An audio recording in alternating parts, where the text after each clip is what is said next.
Press the bell icon on the YouTube app and never miss another update. Excavating is profitable business in the world. It requires a substantial investment in equipment. The excavating business is less competitive than other trades. Many people that are fascinated by construction are most interested in the early phases of the project. During this phase, the earth is excavated and prepared for building. Structural improvements are made, if necessary, and steps are taken to protect the environment from soil erosion and impact to habitats.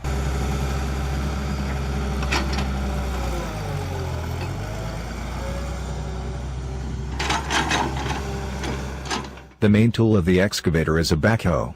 You can purchase a new or used model depending on how much you want to invest.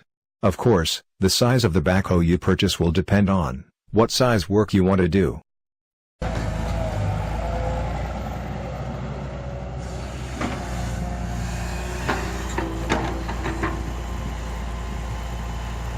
Learn as much as you can about underground digging laws in your area. Every city and town has different requirements as to how utility lines are to be marked, what kind of permits are required for digging, and what methods are required. Learn about all of these before you start digging, so you can avoid costly fines or errors.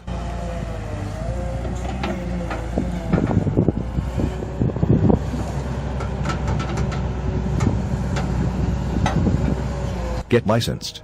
You will need the traditional business license, but you also will need to get licensed to handle heavy equipment like your backhoe. Any staff you hire should also be properly trained and licensed. In addition, if you plan to do residential work, you may need a residential contractor's license, which in some areas requires extensive background and financial checks.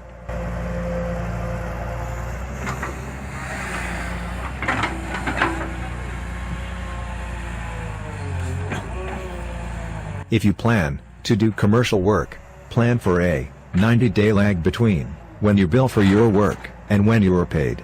Residential work often offers the chance to bill 1/3 up front, with the balance due upon completion of the job.